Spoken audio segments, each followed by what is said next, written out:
Hi everyone, this is Kim. You know me from FitMix, and now I'm bringing Sema, which is an energy and spiritual, financial, faith, and ethical energy community discussion.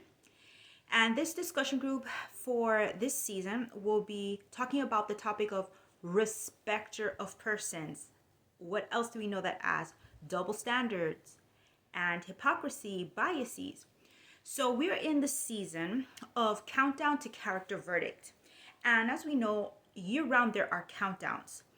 But now we are closing in at the end of the year, thinking about what we accomplished or did not accomplish of this past year, and what do we want to achieve in the upcoming new year. And so many times, character is an essential ingredient of whether we can achieve that. So let's get into today's topic, and it is respecter of persons. Be not a respecter of persons from an academic, communal, business, and personal life decision perspective. The text from the First Testament that we are going to be looking at is Numbers chapter 15, verse 12 through 15, Ecclesiastes chapter 12, verse 13 through 14, and Proverbs chapter 24, verse 23 through 24. We're going to let the New King James Version and just the scriptures themselves speak to us as we read these passages.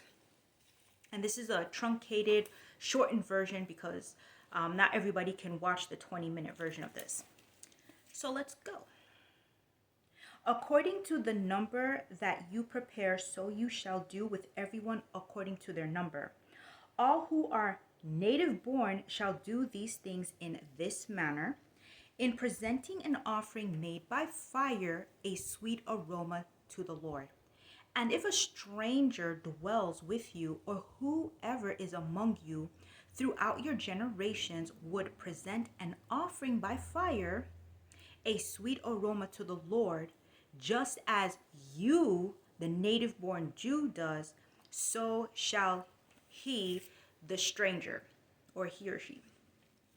One ordinance shall be for you of the assembly and for the stranger who dwells with you, an ordinance forever throughout your generations. As you are, so shall the stranger be before the Lord. One law, one custom shall be for you and shall be for the stranger who dwells with you.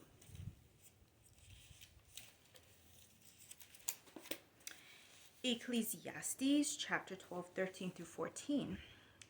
Let us hear the conclusion of the whole matter. Fear God and keep his commandments, for this is man's all.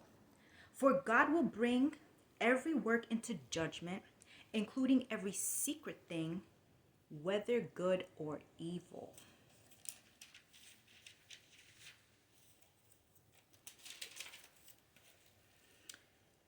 Next, Proverbs chapter 24, verse 23 through 25. These things also belong to the wise. It is not good to show partiality in judgment. He who says to the wicked, you are righteous, him the people will curse. Nations shall abhor him, but those who rebuke the wicked will have a delight, and good blessing will come upon them. So we just read these three passages, which epitomizes that God is fundamentally not a respecter of persons. So in Numbers chapter 15, verse 15, it just says, one ordinance shall be for your assembly as native Jews and for the stranger. So God does not make a double standards when it comes to bringing offerings or interacting with the God of the covenant. And where there has been misteachings, miseducation, and or deviations from the character of God, God is not a respecter of persons, and so those following God should not be. We know that unbiased and and unfettered whims do not make up the foundation of our country, or at least democracies. So the points of these three passages are: number one, where people have unbiased shared values creates an atmosphere and a culture of respect, reverence, and harmony. Point number two is that being a respecter of the unbiased standard makes one an inverse, the opposite of being a respecter of persons. Number three, not only do we have to avoid and be careful of being a respecter of the other, we need to avoid being a respecter of self that gives a double standard and that tries to nullify the unbiased standard applying to us. So those are the three major points of these passages. And especially in Numbers chapter 15, God says it's one law, it's one standard. Don't change the rules, whether you're a native born or you are a non-Jew, when it comes to my altar, when it comes to my advancement. Ancient altar, as well as worship today, we know that shrines and altars are points of major spiritual promotion, empowerment, and a lot of protection. So imagine God has not only given access to the non-Jew, has actually given pretty much a level playing field. At least the same standards that apply to the native Jew would apply to the non-Jew who brings their offerings to God. So that means, number one, God is going to judge based off of character, not genealogy, not your ethnicity. He's looking at character. The Spirit of God is also holding the same standard. So the standards aren't being watered down or weakened. God is holding us to the same standard. And this has been something where, unfortunately, whether it's in the business sector or in certain communities or in certain circles of people and certain ideologies, that's not the case. And so if we want to have a harmonious and bountiful new year and finish out this year on the best foot possible, we need to really take a look at our character. How are we applying it in our personal decisions? How are we applying it in the community? And are we giving the best non-biased and level character centered playing field in how we conduct our business, interact with people, and handle our matters in an academic setting? So what do you think?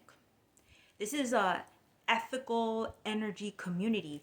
And so if you found this video edifying, uplifting, or thought-provoking in a positive fashion, even if it was not in line with what you think or believe about the Bible, what do you think? Is double standards and biases as a phenomenon causing major problems? Are we getting better at preventing and resolving it, or less so? What is triggering that?